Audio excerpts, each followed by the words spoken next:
महाभारत की महागाथा में हजारों ऐसी कथाएं हैं जो आपको आश्चर्य में डाल सकती हैं। आज हम आपको बताने जा रहे हैं भारत के दक्षिणी राज्यों में प्रचलित उडुपी के राजा की अनोखी कहानी, जो कि महाभारत के युद्ध में शामिल नहीं हुआ फिर भी उसका महत्वपूर्ण हिस्सा था। यह कथा आप में से बहुत से लोगों ने शायद न पढ़ी और न ही सुनी हो। इसका संबंध बजाय उत्तर भारत के सुदूर दक्षिण में तमिलनाडु से ज्यादा है। ये तो आप सभी जानते हैं कि महाभारत सदियों पूर्व हुआ प्राचीन काल का एक प्रकार का विश्व युद्ध ही था, जिसमें अनगिनत देशों के राजाओं ने भाग लिया। एक आम धारणा है कि इस युद्ध में केवल कृष्ण के भाई बलराम, धृतराष्ट्र के भाई विदुर और रुक्मी शामिल नहीं हुए थे, परंतु ऐसा नहीं है। एक और राज्य था जो युद्ध से संबंधित तो था, पर उसने लड़ाई में हिस्सा नहीं लिया। यह था दक्षिण का राज्य उडुपी। दरअसल युद्ध में शामिल होने का निमंत्रण पाकर उडुपी नरेश अपनी सेना सहित कुरुक्षेत्र आए तो, परंतु कौरव और पांडवों की खींचतान और उन्हें अपनी ओर मिलाने की कोशिशों से हैरान हो गए।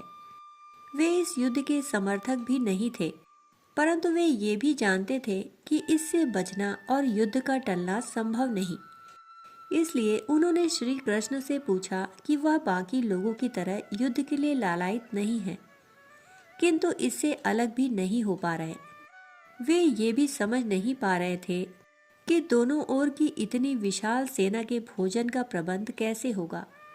इस पर कृष्ण ने कहा कि उन्होंने बिल्कुल उचित सोचा है, अब वे ही बताएं कि क्या उनकी दृष्टि में इसका कोई उपाय है।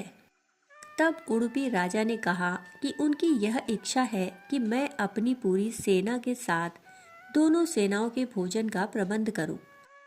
इस पर कृष्ण ने उन्हें लगभग 50 लाख योद्धाओं के भोजन प्रबंध करने की अनुमति दे दी। तब उन्होंने कमाल की कुशलता से इस प्रकार इंतजाम किया कि दिन के अंत तक एक दाना अन्न बर्बाद नहीं होता था।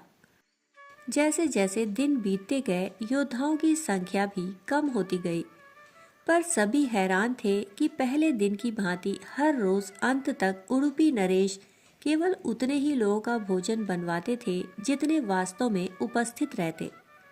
कोई समझ नहीं पा रहा था कि आखिर उन्हें कैसे पता चल जाता है कि आज कितने योद्धा मृत्यु को प्राप्त होंगे, और वे उसी हिसाब से भोजन की व्यवस्था करवा देते थे।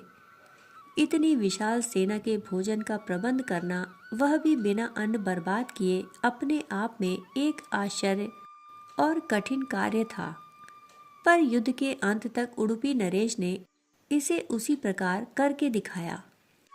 अंत में पांडवों की विजय के साथ युद्ध समाप्त हुआ। तब अपने राज्याभिषेक के दिन युधिष्ठिर ने उडुपी नरेश से कहा कि सारे लोग पांडवों की प्रशंसा कर रहे हैं कि कम सेना के साथ पितामह भीष्म, गुरु द्रोण और कर्ण जैसे महारथियों के विरुद्ध लड़ने के बावजूद उन्होंने कमाल का कौशल दिखाया और विजय प्राप्त की, जबकि वे अनुभव करते हैं कि सबसे अधिक प्रशंसा के पात्र उडुपी नरेश हैं, जिन्होंने न केवल इतनी विशाल सेना के लिए भोजन का प्रबंध किया, बल्कि एक दाना भी अन्न व्यर्थ नहीं होने दिया। आखिर इस कुशलता का रहस्य क्या है? इस पर उडुपी नरेश ने कहा, युधिष्ठिर अपनी जीत का श्रेय किसे देंगे? तब युधिष्ठिर ने कहा, यह श्री कृष्ण का प्रताप है। वे न होते तो कौरव सेना को परास्त नहीं किया जा सकता था। तब उडुपी नरेश ने कहा कि वह भी श्री कृष्ण का ही प्रताप है। सुनकर सभी लोग आश्चर्यचकित रह गए।